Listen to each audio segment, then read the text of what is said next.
Hello indie game fans, just managed to squeeze this in before the end of the month, where we have our usual lots of interesting smaller indie games to check out. Let's begin with Aron's Adventure, an action-adventure RPG that has you exploring and saving the world from an ancient evil.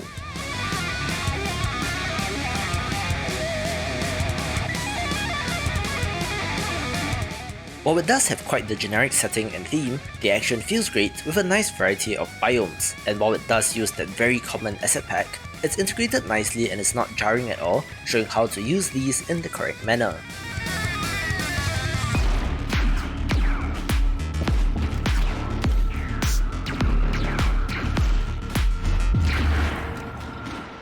If you enjoy roguelite platformers, a no-brainer title to pick up is Orbital Bullet, the 360-degree roguelite, one that, as in the title, does have quite the interesting level design.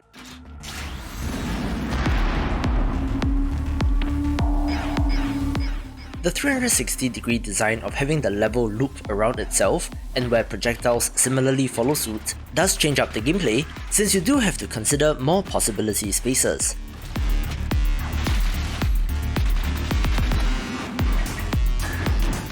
Other than that, good action and fun upgrades makes this one to watch in early access.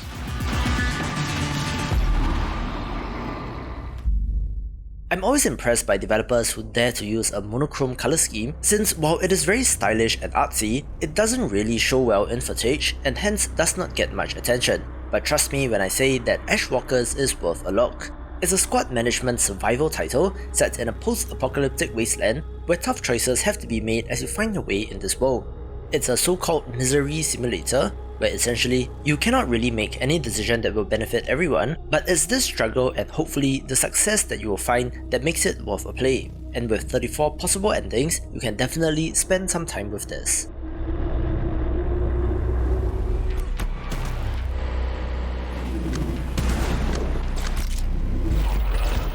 Along in development, Action Rogue-lite made it out of early access with Switchcars, essentially an endless runner type title, and where there are over 1,300 different vehicles, and while admittedly are variations on a theme, there is a good variety which keeps each run fresh. We are trying to escape from aliens by going as fast as possible, but do also have the option to fight them if you want, and it was a nice change of pace to see roguelite elements applied to another genre outside of platformer or action adventure. Nice pixel art as well, which I appreciate, so certainly a title of interest.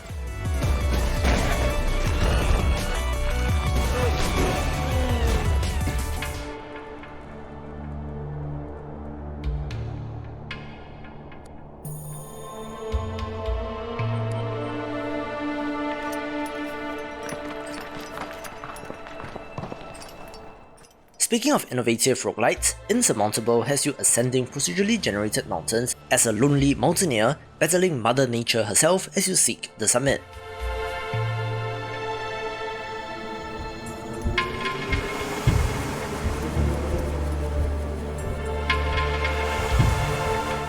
It's a strategy title in that you have to plan your path up the mountain, ensuring that you have sufficient supplies, tackling random events such as weather changes, and of course, there's the whole gravity thing to deal with as well.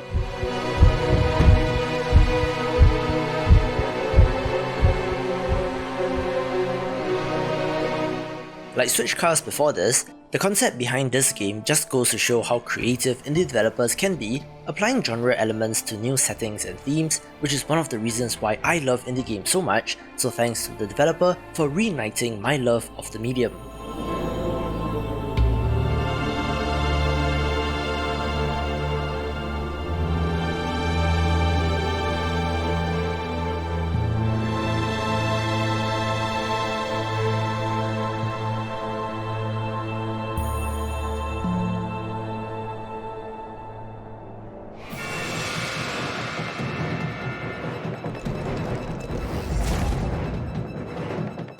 Perhaps more box-standard action roguelite is Skeletal Avenger, a dungeon crawling experience that can be described as Skull the Hero Slayer meets Hades.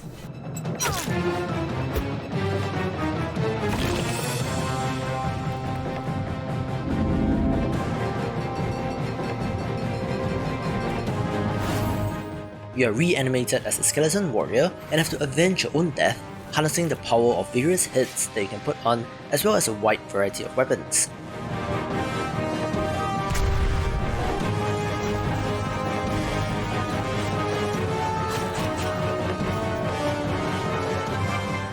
Yes, it's pretty generic in setting and action, but very well executed, and is another title to watch in early access.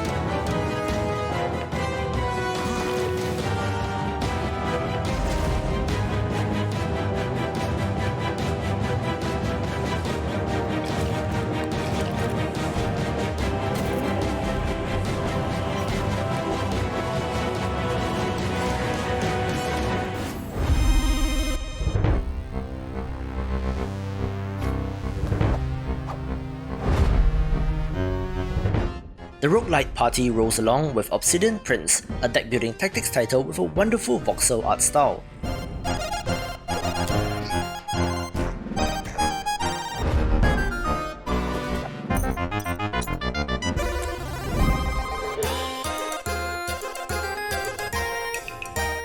Delve into dungeons with a party of adventurers, battling monsters and gathering resources as you upgrade your base, unlock new areas and stop the titular Obsidian Prince who wants to destroy the world.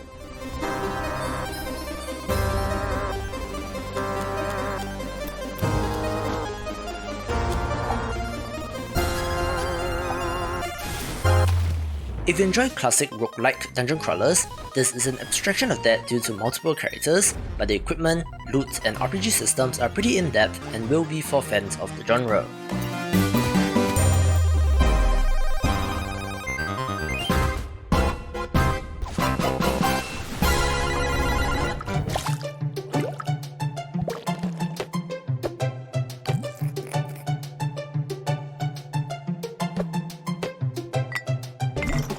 Let's take a break from roguelites with the wonderful co-op title Potion Party, one that has you and a couple of friends working together to brew potions and to serve your customers.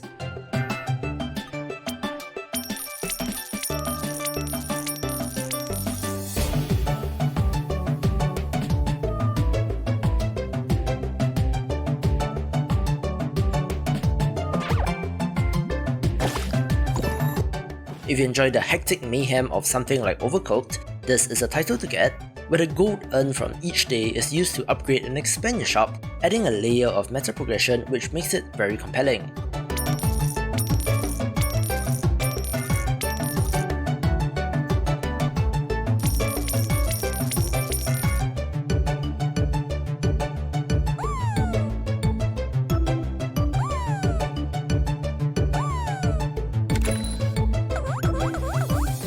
A little bit overlooked, perhaps since we are in the middle of a global pandemic, but it's one to keep in the chamber for when you next have friends around.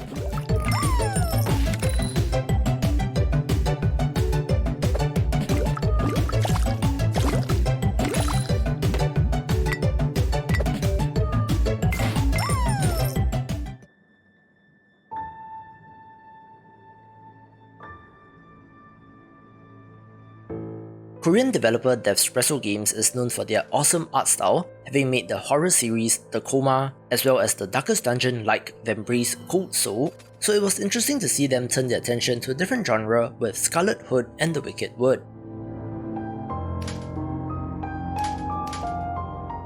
It's a classic adventure game set in a fairy tale world where our heroine must lead her munchkin troop out of the woods, having to make decisions and to solve puzzles along the way.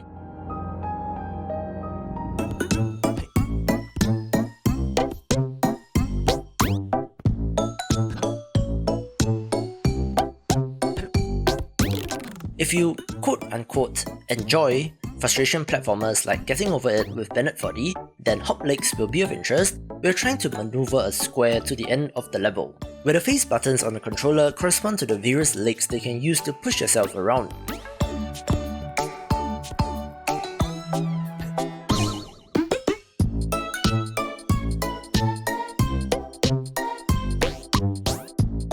It's much more finely tuned than Getting Over It, so I did not get as frustrated, and with a built-in level editor and more modes like co-op to come, it only looks to get better through early access.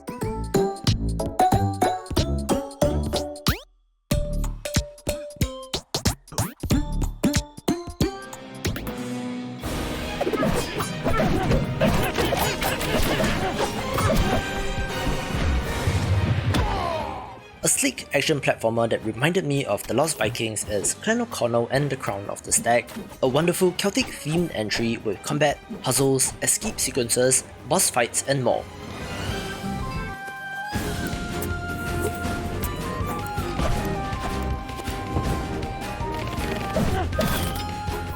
All three heroes are siblings, having to recover the family heirloom of the Crown of the Stag, which is in the hands of the Mother of Demons, wanting to use its powers to unleash calamity upon the world.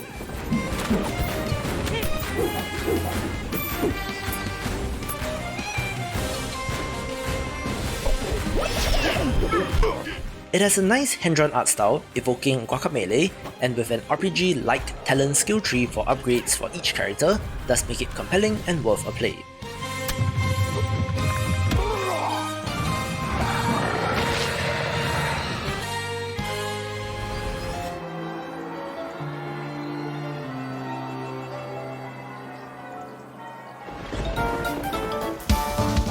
Rain on Your Parade is a mayhem simulator where you play as a mischievous rain cloud, moving about to cause as much trouble as possible, not unlike a honky bird from 2 years ago.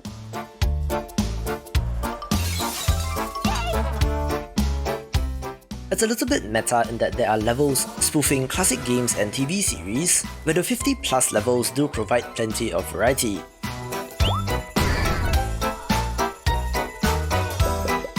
It's fun, light-hearted and pretty cute, so perfect to chase those blues away.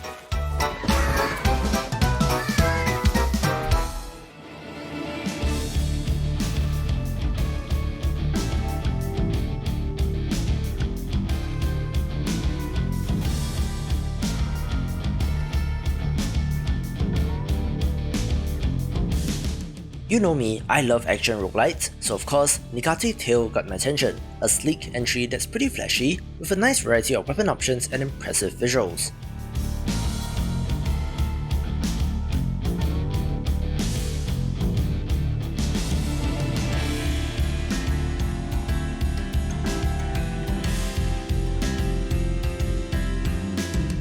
You're fighting through a mysterious world in order to get back home, where it does nail the roguelite loop of fun action, constant unlocks, and that you must play just one more run after every run.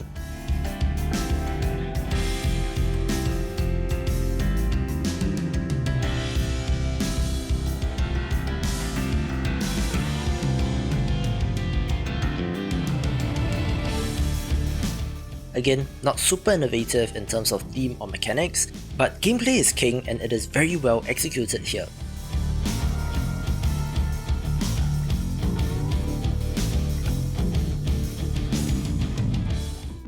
Once upon a time, there was an intern Welcome, interns.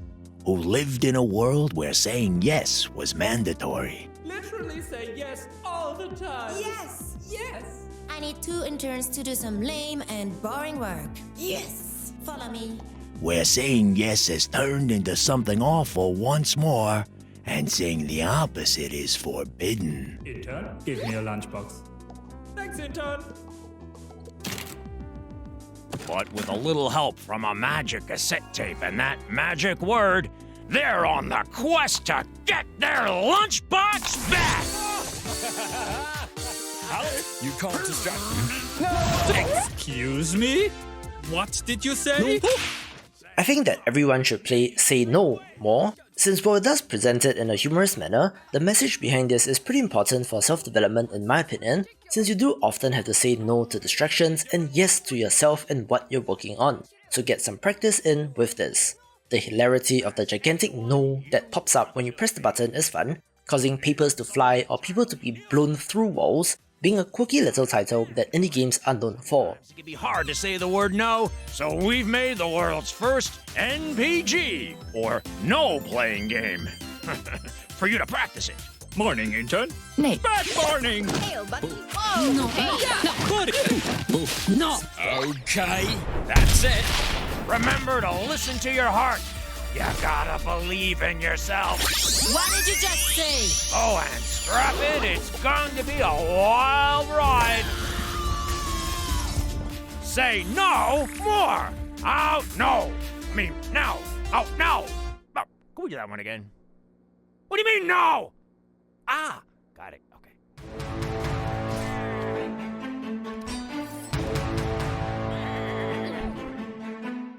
We round off with another early access Rogue-lite title, this time being the party-based deck-building RPG Across the Obelisk. From the UI, it sure looks like Darkest Dungeon meets Slay the Spire, and you're not too far off, but me, an intellectual, would say that there are elements from Gordian Quest in this as well. As a party of characters adventuring across the land, you do stop in towns where you can upgrade your cards and to buy items, and then comes the turn-based combat portion of the game. Positioning matters, so expect abilities that push and pull enemies like Darkest Dungeon, alongside the usual status effects, ailments and so forth as expected. There is meta progression for the characters in town, and with 10 out of 16 playable characters in the early access version, does provide variety. It is completely playable solo, but does also allow for multiplayer, where each player controls one character, adding another dimension to the mix, but is very well made and is the title to watch, taking the #1 spot. For more of the best indie games of the month, do check out this playlist and I will see you after the jump.